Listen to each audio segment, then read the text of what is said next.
नमस्कार साथियों, मेरे साथ आप जो ये देख रहे हैं ये सोयाबीन का भूसा है। इसी तरीके से शायद आपके खेत में खरपतवार भी हो सकता है जो इस तरह से सूख जाता है। साथियों, ये है ह्यूमस के लिए एक बहुत बड़ा खजाना।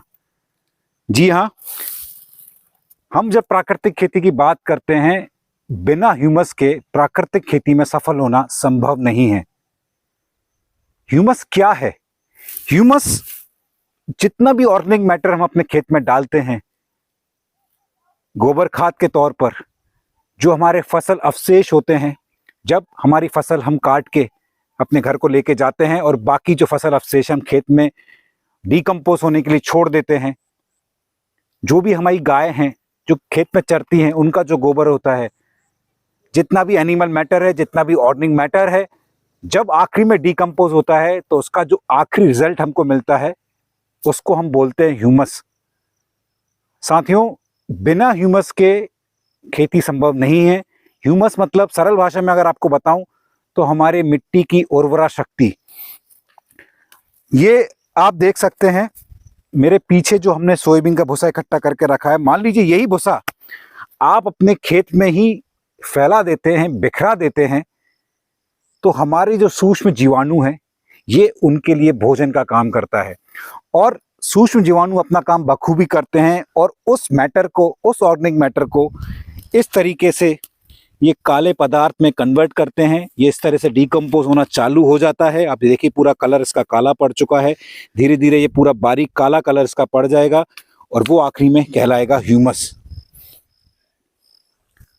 साथियों,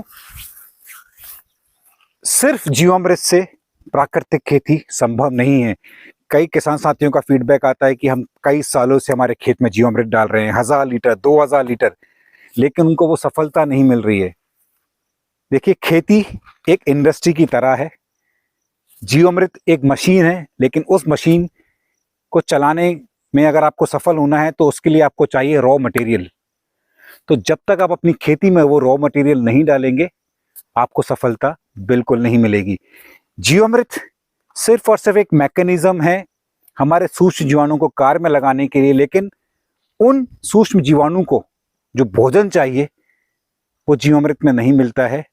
सूक्ष्म जीवाणु का भोजन है वो ऑर्गेनिक मैटर, जो कंपोस्ट, जो गोबर खाद हम डालते हैं, जो फसल के अवशेष हम डालते हैं, जो आच्छादन यानी स्ट्रॉ मल्चिंग हम जब अपने खेत में करते हैं, जब उसका डिकम्पोजिशन शुरू होता है, आखिरी में हमको ह्यूमस की प्राप्ति होती है।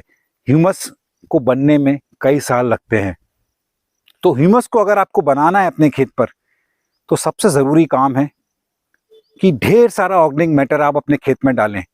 मैं हमेशा से अपने पुराने वीडियोस में बोलता आ रहा हूँ कि एक समय ऐसा आएगा कि जब आप बिना जीवामृत की खेती कर सकते हैं, बिना घन जीवामृत की खेती कर सकते हैं, लेकिन बिना मल्चिंग के, बिना ऑर्गेनिक मैटर के आप खेती नहीं कर सकते हैं।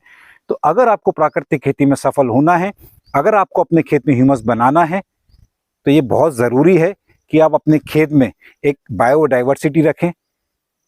मोनोक्रॉप बिल्कुल ना लगाएं, अलग अलग तरह की क्रॉप एक साथ एक समय पे आप अपने खेत में लगाएं। खेत की मेड़ पर आप तरह तरह के वृक्ष लगाएं, एक बायोडाइवर्सिटी अपने खेत में लेके आएं। और जब भी आप कोई फसल लगाते हैं तो जो खेत का, जो फसल का जो अवशेष है वो आप खेत में ही छोड़ें। जनरली हम क्या करते हैं, गेहूं अगर हमने लगाया, वो भूसा उसका हम बनाते हैं, खेत के बाहर लेके आ जाते हैं, कुछ लोग उसमें आग लगा देते हैं। धान की पराली है, हार्वेस्ट होने के बाद या तो हम उसको मेड़ पे डाल देते हैं या हम उसमें आग लगा देते हैं।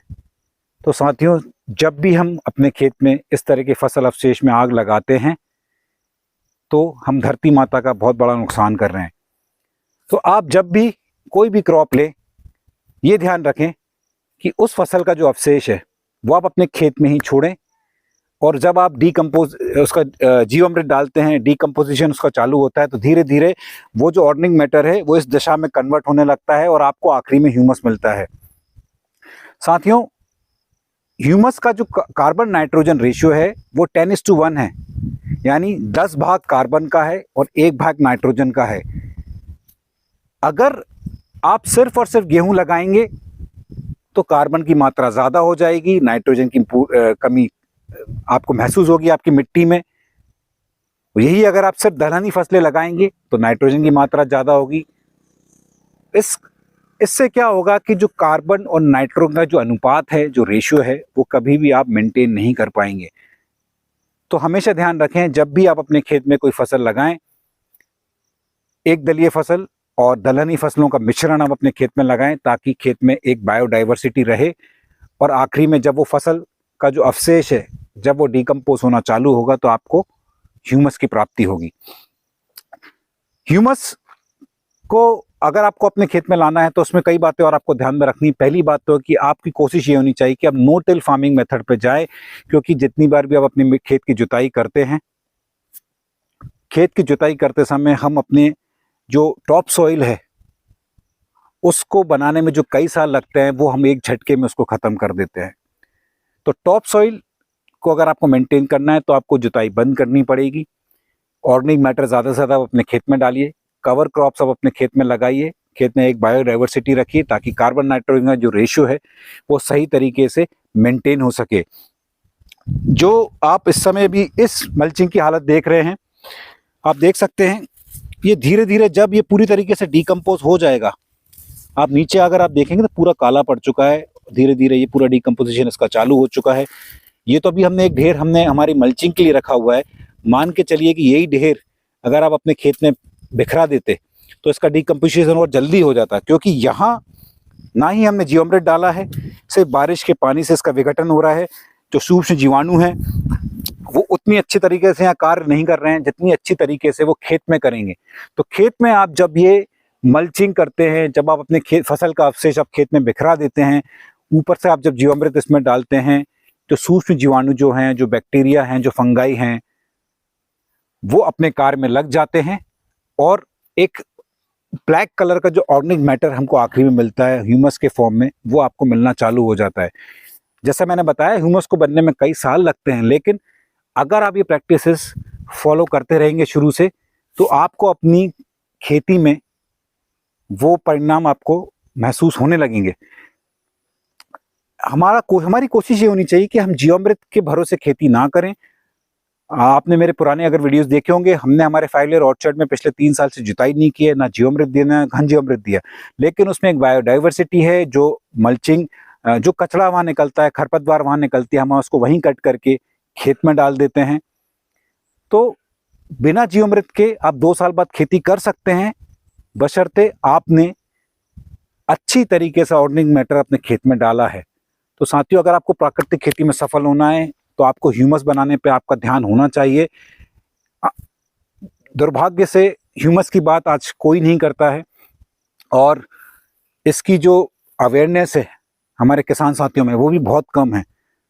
तो खासकर उन किसान साथियों को ये मैं संदेश देना चाहूँगा कि अगर आप प्राकृतिक खेती में सफल होना चाहते हैं, सिर्फ जीवामृत से आप खेती में सफल नहीं हो सकते हैं। आपको अच्छी खासी मात्रा में ऑर्गेनिक मैटर आपको अपने खेत में डालना ही होगा, तब जाके आप सफल हो सकते हैं। आप ढेर सारी मात्रा में कंपोस्ट यानी घन जीवामृत आप डालिए, ढेर सारी मात्रा में मल्चिंग करिए। शुरुआत में 1-2 साल आप सिंचाई के साथ जीवामृत दीजिए, एक दलीय फसल के साथ दलहनी फसल लगाइए, यानी कि मोनोक्रॉप के साथ आप डाइकॉट लगाइए। फिर आप देखिए कि आपको कितनी जल्दी आपकी मिट्टी का टेक्सचर वो चेंज होगा, मिट्टी मक्खन जैसी मुलायम हो जाएगी और फसलों में कोई रोग नहीं लगेंगे। उम्मीद है साथियों ये विषय आपको आज पसंद आया होगा। ह्यूमस से संबंधित अगर आपके कोई प्रश्न है तो कमेंट बॉक्स में ज़रूर पूछिएगा। इसी नोट पर मैं आपसे विदा लेना चाहूँगा। बहुत बहुत धन्यवाद।